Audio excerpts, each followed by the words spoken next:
business owner stuck in fear, doubt, and worry about what the marketplace will look like in the future? Then this show is for you. Strap on your seatbelt and get ready to disrupt and innovate. Here's your host, Lisa Levy. Welcome to another edition of Disrupt and Innovate. Today, it is my pleasure to introduce to you Tricia Benn. She's the Chief Executive Officer of the C-Suite Network, the most influential network of business leaders, and the General Manager of the Hero Club, an invitation-only membership organization for CEOs, founders, and investors. Her mission is to build the C-Suite Network platform, the community, content, counsel, commerce that accelerates the success of C-level executives, owners, investors, and influencers. She's a leader in creating an executive community of collaboration based on integrity, transparency, and measuring beyond the success of numbers alone, the hero factor. She's an award-winning business leader and international speaker, and she shares inspirational, practical, actionable messages that empower great leaders to take their businesses to the next level. Above and beyond that, I like to think of Tricia as the nicest disruptor you'll ever meet, and I'm happy to call her friend. Tricia, thanks for joining me today. Thank you so much, Lisa. I'm thrilled to be here with you. I love having these conversations. You and I talk about disruption and innovation all the time. And the best conversations, we're sharing a glass of wine, which we don't get to do today, but I think we still get to have the fun conversation. So I start with the general bio, but I really want the audience to hear your story from you.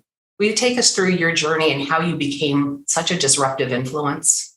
Lisa, I am missing the glass of wine when we speak because we do have a lot of fun with our conversations. And that is so important that you have your tribe and your sounding block and the fun of that intelligent conversation. So it must be 5:00 somewhere. So I'm just going to picture us with our glasses of wine or whatever. But my journey is one that really was about disruption. And you introduced me as, one of the nicest disruptors. And I joke about that because I'm Canadian born.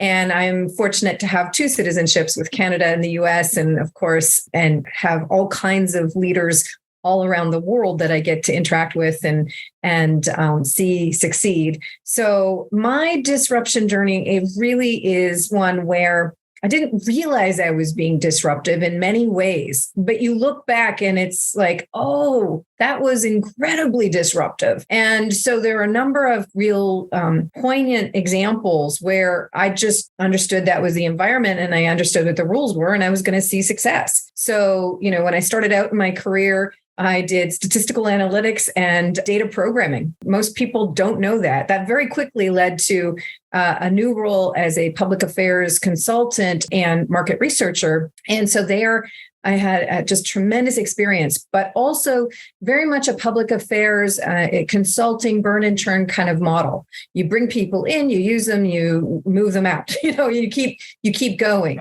And I realized that at that point in time, sales was everything. And Lisa, I know you know this. The rules were essentially, short of murder and mostly rape, if you made the most in sales, nobody touched you. I mean, it was sacrosanct. And if you went back to all the articles that were written at that time and the things that employers were worried about, it was making sure your star salesperson was never harmed in any way so they could keep performing. So I understood the rules, and the rules were simply you had to make the most. And my disruption was, wait a second, if I really invest in my team and developing my team and creating that much more value and quality, I could move faster, I could do more, and my client was benefiting more, seeing that value. Now paying more, so they were willing to pay for that value. They kept us longer. And the recession was a great test of that.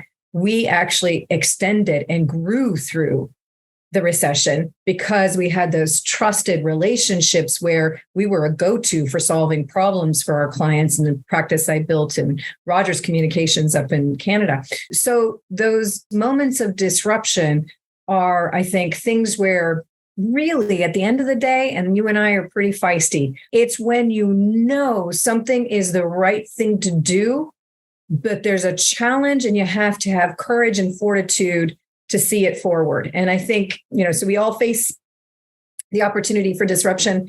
every day in the little and big things. And it's whether you have that fortitude and strength to be courageous enough to go forward where you know you need to go to see success. Absolutely. And in your background and with your experience, right, you started out with that data, with the trends and understanding behavior, right? And so disruption happens. Sometimes we cause it, but most of the time we're responding to it.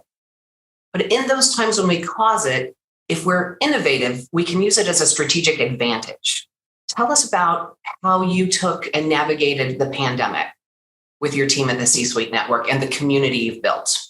Oh my goodness. It's such an incredible experience to have gone through, and now we can say the pandemic as if, it's very much in the past, which I'm happy for. There's some disruptions. Yes, exactly. There are some disruptions that you never want to go through again. You mentioned about human behavior. My degrees are actually in sociology and anthropology. And in my journey, I discovered I love business. So I did a lot of political work. Toronto, Ottawa, Washington, D.C. I completely rebuilt a business down in Washington, D.C., and then built a business that was an insights practice. Again, incredibly disruptive. I took client-side research capabilities and built a $20 million practice inside of a client-side business. And so at that point in Canada, I was the very first one to do it. Now, if you're not doing that, it's insane that nobody would even think that you wouldn't be doing that. But in those days, I literally was the very first one in Canada and spoke all over North America because of that. Now, with the pandemic, that was the sort of culmination of all of the things that you and I love to talk about, some of the things that I've shared here. We knew there was a massive pain point. And my business partner, our chairman and founder of C-Suite Network, said, we're going to put the stake in the ground. So March 13th, 2020 is when everything shut down. And when we came back on the 16th, it was to the mandate of, we are not healthcare first responders, but we are business first responders. So we need to be there, show the way, be something that everyone can rely on that is in our network of executives, owners, investors, influencers. Our whole community needed that support, that light, and that opportunity. So a couple of things happened. We pivoted immediately. We refused to use the word cancel, and nothing to do with cancel culture. It was cancel because we moved everything. In the first 2 weeks, we moved all of our major events and everything we were doing to online events. And then we started focusing on our business model and how we were going to adjust what we do, which at that point in time was 120 in-person events across North America. So it was a massive shift to a digital membership and bringing people globally together. And of course, we launched Celebrates. Now, Celebrates has just been an absolute core of what the DNA of C-Suite Network is. At first, it was just that permission to push pause. And 3.5 years later, it is still that permission to push pause and celebrate everything that's great. And it became the core of what became our digital membership in C-Suite Network, which is the fact that we can bring everyone together and celebrate the great things, share what's going on, really create that collaborative community approach where we're learning from each other and adjusting and making sure that we're taking advantage of opportunities and maybe avoiding things that aren't going to be so useful in our business, and certainly finding collaborative partners to do great things with. So that was a massive disruption, and one where I can't tell you how much we've scaled through that experience. Wouldn't want to go through it again, to be honest, but that accelerated. Let's take it apart just a little bit, Trish. So in that first couple of months, right, your entire business model changed and went digital. Yes. Now I can safely say that our old business model, at least 75% broke between March 13th and March 16th. And so in the course of a weekend, transformed and revisioned to becoming, and the phrase is very powerful and impactful then and still, business first responder. Right? Yes. It was a sanctuary. It was a safe haven. I spent many hours in that space that gave us a community that if we weren't going through the pandemic and we weren't being disrupted, we would never have all connected. It is so true. And those lifelong relationships. And here's another thing. You need a space as an executive, investor, influencer, owner. You need a space that you can go to that is for you with people who have the same intelligence of the experience you go through. And that's not to say someone's smarter or not as smart. It's literally just the experience, right? The understanding of what our lives are really like and the responsibilities and decisions and everything we have to make. And then how do you normalize what's happening so you can actually act? So the permission to push pause was very intentional. We all wanted the pause button. And really in business, you're not in business if you don't have a wish for a pause button. Just a little bit more time, right? Get it right, plan better, anticipate a problem that might come up, save people from things that they're going to go through. I mean, we all want to push that pause button, but then also be sharing ideas and so on. So one of the things that I found very, very powerful with my team and with the entire community is I started doing these hand movements. You'll remember, Lisa, and I had a whole bunch of people doing this. So if anyone is just listening, my hands are going in a zigzag together, up, down to up. And what that was I was normalizing, look, with everything that's happening in the market, the massive disruption we're all going through, and some very good disruption, by the way. Some people had outrageous opportunity because of the pandemic. So regardless, we all need a massive upward swing right now because everything's changing. So nothing's as profitable necessarily as it was prior. Lots of things more expensive, right? And lots of bigger challenges that you're having to invest against or change in processes and so on. I mean, look at the location of staff and workers and so on. I mean, there's just so many issues, supply chain and so on. So we all need upward growth really desperately when you're going through something massive that's a change in your environment, any kind of disruption. And so what I would say is, look, we've got to be constantly testing. And the only way to be constantly testing is to be innovating. So you've got to be innovating and trying things every day. Well, what's the next big thing? Regardless of whether you're going through a massive disruption or not, there's the whole issue of change being very threatening for people and fear of failure. So between those two things, you've got your whole no-saying group, right? Everybody who has an opportunity to not like change or not like innovation of any kind is definitely got massive power during a pandemic because freezing and fear of failure is a natural response. So what I was wanting to do is normalize. We're going to innovate, but we couldn't do everything that we're going to try. So what works for us, we keep and we operationalize. And that's where the steady up comes. We're operationalizing the things that work for us. We're going to drop the things that don't work for us. It does not sit as a failure unless we decide to go down with what we drop and say we failed. It's just information, and that helps us. So the things we can drop faster because they're not working for us right now. Information might work for us in the future for particular reasons, but it doesn't work for us right now, so we drop it. And we keep innovating very, very quickly. That iterative process, when there is massive uncertainty, massive disruption, it's absolutely critical, and a depersonalization from that fear of failure or fear of change, those types of things. Absolutely. And Tricia, right, what you've described, my listeners will understand and hear it as the innovation engine. The C-suite network very quickly and naturally, because of who you are and how you lead, adopted that mindset of small experiments, learn from them, use what works, ditch what doesn't, and keep moving forward. Absolutely, right? 3 years of nonstop innovation led with agility and learning by actual data points, right? It wasn't, I kind of like it, I don't like it. You had data that you were driving the metrics and knowing what worked and what didn't. That all sounds awesome, but really it's not that easy. What were some of the big challenges and obstacles that you may have had to navigate through?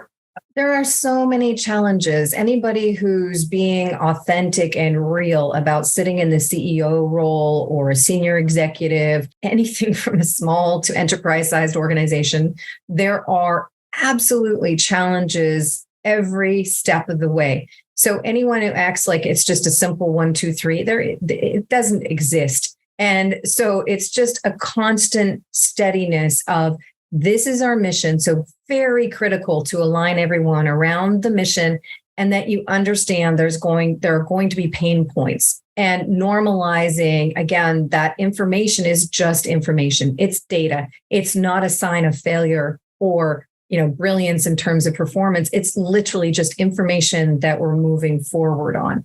So I think when you look at big challenges, I mean, they're the littlest things too. When I first initiated, hey, we're going to host an event every Friday for the rest of eternity. And it's not just Friday, it's Friday evening.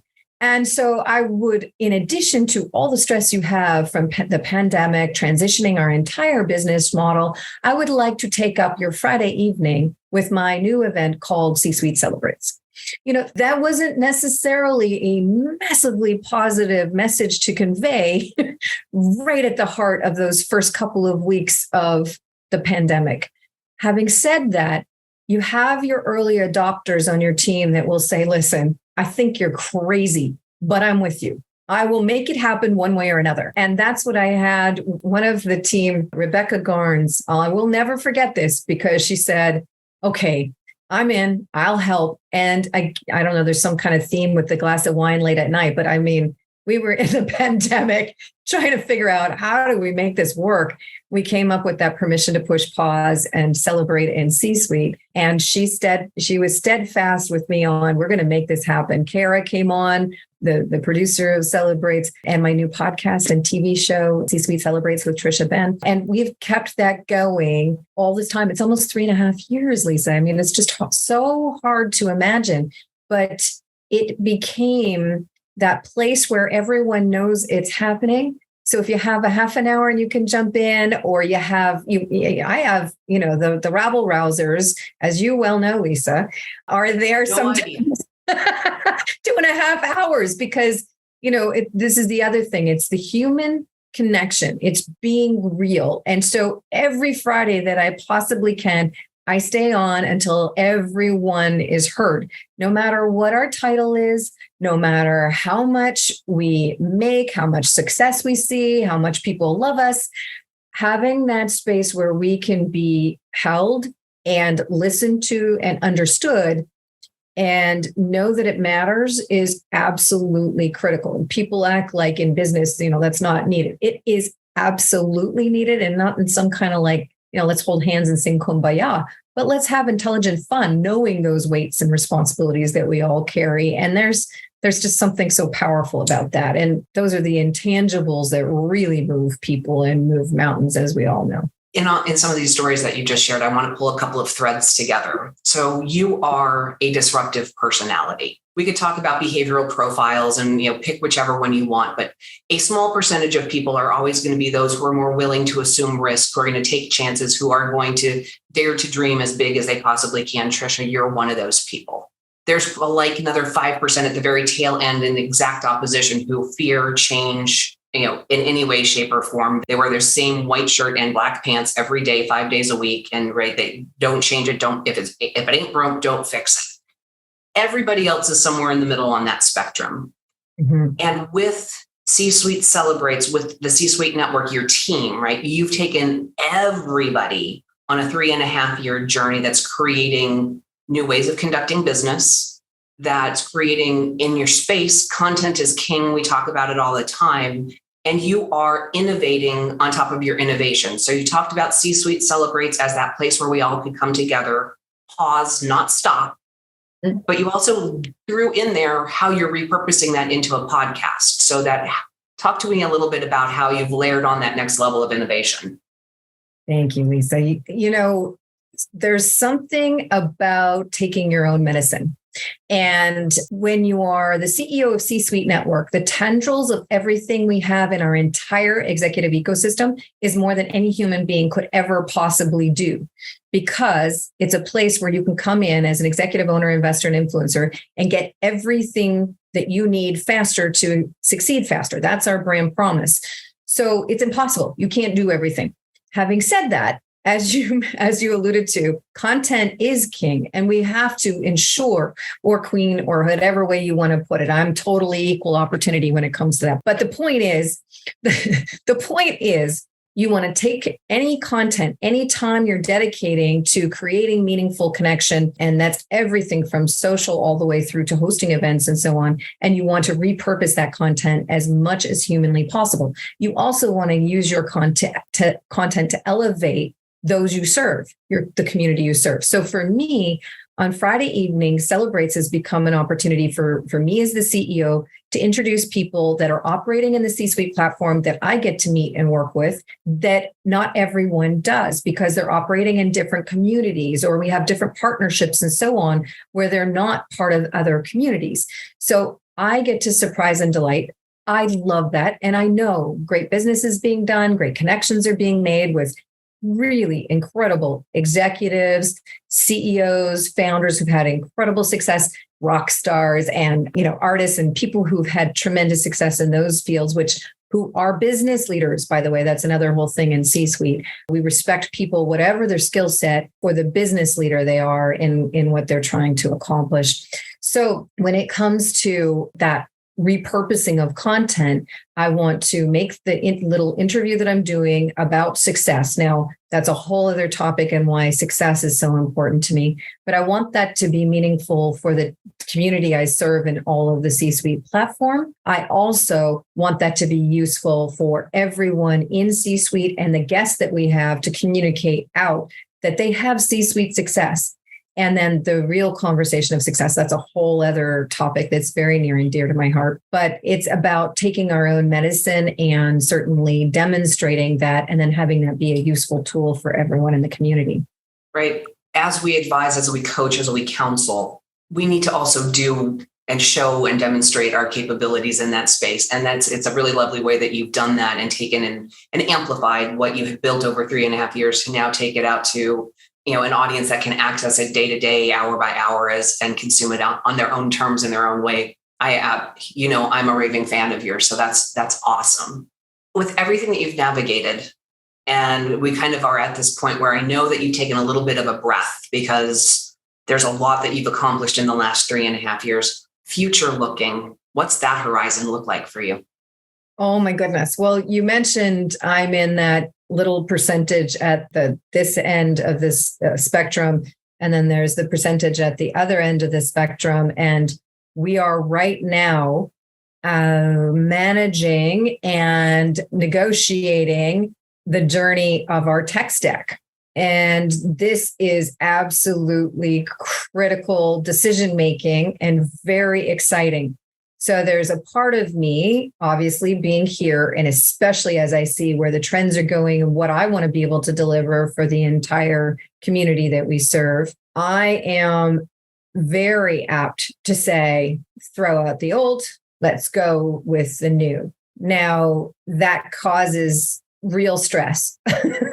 And so the real magic of that is that frequently people who are at this end of the spectrum where I am, where you are, Lisa, and close to it, even I would even say just not in the other end. We tend to look at the people on the other end and say, what a pain in the ass they are. What I think is really important is if you are the leader and you're the one making that decision, is aligning on a mission. That new tool, there are lots of opportunities, or new tech stack. There are lots of opportunities where you can say, okay, this aligns to where we want to go and what we want to be able to deliver and the trends we see in the market. So the people at the opposite end and anywhere close to it are really valuable, really important in terms of their perspective. The key is they're going to give you every reason for where there may be failure, where there may be breakage. And then the others can react to that and look at how you're going to plan around that. The key that I've seen over the years in doing these kinds of things constantly, I was the first one to bring in the democratized, panel and survey your own audiences into a client-side company, a $28 billion company. I brought that whole tool in. It had never been done before. That was the only one in the whole Canadian marketplace. And I brought that in there. The key is not over-indexing to the ones who won't change if you need to be an agent of change. And so that's where the team composition becomes really, really critical. And then making sure that you really, truly are listening. Your naysayers and your people who will give you all the reasons why something won't work are protecting you from exactly what will go wrong. It just has to be in the right context of, okay, so now that we're moving forward with this, how do we take into account those risks that we have? and ensuring that they're covered for. And if you give the protection that we understand there's going to be pain, that helps so much in line with appreciation of all of those positions to make sure that you are really moving forward, not throwing the baby out with the bathwater, and, mitigating as much risk as possible. And then creating a comfort zone. It's not failure. We're protecting as much as we can, and we're going to move forward to more and tremendous success that allows us to do things that are aligned with our mission. So in that description, Tricia, you just shared with our audience, especially our aspiring innovators, the secret of digital transformation. You didn't use the words, and you also layered in, that's what you're talking about, taking a company through a complete digital transformation, and you're taking your people through the organizational change journey. And that group at that lagging end, the naysayers, are the ones who will absolutely define the keys to success. And once you have soothed their fears, you now have people who are now leading the change from the back. And that's powerful. Yes, it is so powerful. And I wouldn't even use the word soothe their fears. The last thing I want to do is soothe their fears. If the team understands to appreciate their role and they don't outnumber the rest, if they outnumber, that's where the proportion of the team really matters. If the naysayers outnumber everybody who would come on board and is ready to go, then you do have a problem. You've got a really big problem. And you probably need to shift people around in terms of at least the project teams that are moving something forward if you're doing a digital transformation. But otherwise, I want them to feel scared. I want them to feel that, because that's what will motivate them to anticipate the problems ahead of hitting them those of us that are innovators, I know everyone in your audience, Lisa, knows this feeling of your head being smacked against the wall of innovation. No, we're going through, So I want them to feel scared. And I don't mean that in a bad way or a masochistic way. I mean it literally, or a sadistic way. I mean it literally from the perspective of that can be so powerful in anticipating challenges and mitigating those risks as you move forward, if they feel valued. So I would say for me, them feeling valued is so much more important than them feeling soothed or comforted or like somehow it's going to be magically wonderful. Because I think that's what they would hear is, oh, that'll be magically wonderful. And they know it's not going to be magically wonderful. It's going to be painful. Yeah. And thanks for keeping me honest on my language, because it is about identifying those risks. That's what they're doing for us. And in that journey, those voices, they're the realists. Mm-hmm. And through all of this, I also want to point out the one thing that you didn't describe in any way, shape, or form, what the technology is, because it actually doesn't matter. So true. So I just want to give those little gems to our listeners, because you packed in a little MBA on digital transformation in the last 5 minutes of content. Thank you for sharing all of that. Lisa, you and I enjoy this so much, but the fact of the matter is, if you really know what you're doing, you don't need to make things more complicated. The fact of the matter is keeping things really simple and the noise as much as possible out. And I think that's another thing that business leaders frequently get caught in, community leaders get caught in. There's so much noise. It's critically important to listen and then ensure that everything's on track where you need it to be and move forward. And I've had many of these conversations recently with people that I mentor where somebody is saying something that's not factually correct. That's information. That's factual information that you're being provided with. Doesn't matter. And that's such a critical question. So as the leader, there's how you're managing that process and everybody's roles in it and so on, and where your mission alignment is and how you're bringing everybody together around that. But there's also just your own containment. And that to me is really about how you listen, but you hold the facts away from your chest. And then you decide what makes sense to act on or not. There are circumstances where misconceptions, factual untruths will lead people in the right direction. And I'm not suggesting to misdirect people, but you don't need to take on everything. People will talk. People will say what they say. Okay. While you're moving on a trajectory, as long as the momentum is headed in that direction, you can deviate a little to the left, a little to the right, and still get to the end result. Right. You can't control everything. It's not your job that everybody on a team is able to hold hands and sing Kumbaya on the same beat. That's not the job. The job is to make sure that nothing is interfering with the success of the team. So, and I think, as I said, that's a real pitfall that leaders frequently fall into. Well, this person said this number and that's wrong. Let's say they say 200 or 300. Does it really matter? And these are the things that can literally eat away at a leader instead of, keeping it at a distance and, and saying, okay, well, 200 or 300, it's not going to impact where we're going. Or this person doesn't like what's happening, but they're certainly going to like the results when we get there. Okay.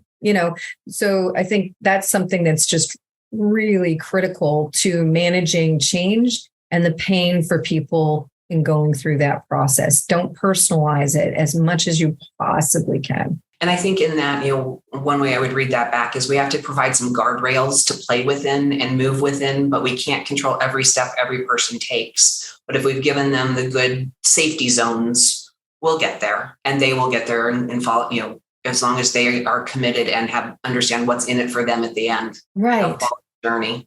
That mission alignment. When I hear you say that, Lisa, what I think of is that blueprint. If we know what our values are, we know what our mission is, we know what we want to be able to deliver in terms of that success and how we individually align with that in terms of our own success and growth, development, et cetera, then that person becomes somebody who can move without having to ask permission, which is absolutely critical. Tricia, I want to thank you for providing the level of detail and very actionable insights that you've shared with the audience today. There are a handful of things that people should be able to take away today to understand, the straw man structure of how to lead a digital transformation, what power disruption has and how it leads to and supports people on a journey through innovation. Thank you for all of the points that you've shared. I like to wrap up at the end with one silly kind of question, random thought.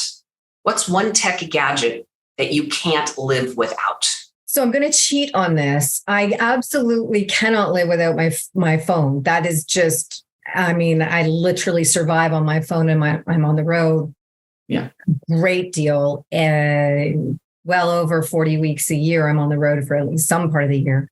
And this is why I'm going to say I'll cheat, is that my Apple Watch is something that I thoroughly enjoy, but frequently when I'm on the road, I don't have it with me. So it's one of those things where I absolutely live by it when I'm home, and frequently when I'm on the road, I don't use it. So anyway, that's the phone. I think everybody has to have their phone today. The watch, this is the thing that I have for, keeping me steady and enjoying things and still being connected. And so that's why I'm missing the Apple Watch. For our listeners, will you share with us where they can find you on social media? Oh, I'm on. So Tricia Benn on LinkedIn, on Twitter, Instagram, just located Threads accounts in the last, since they've launched, as soon as they launched, I should say. And so pretty much everywhere. And csuitenetwork.com, of course, if you want to learn more about C-Suite Network, and go to the upcoming events if you'd like to register. If anyone would like to register for Celebrates, we were talking about it, Lisa, we could co-host any of your listeners and we'd be delighted to do so. Fabulous. Thank you for sharing all of the places where people can find out more about you and the C-Suite Network. That wraps up our conversation today. Don't get left behind. Join me next time. That's it for today's episode of Disrupt and Innovate. Head over to iTunes and subscribe to the show. Every single week, one lucky listener that posts a review on iTunes will win the grand prize drawing, a $15,000 private VIP day with Lisa Levy. And be sure to head over to disruptandinnovate.com and get your free copy of Lisa's gift. And join us on our next episode.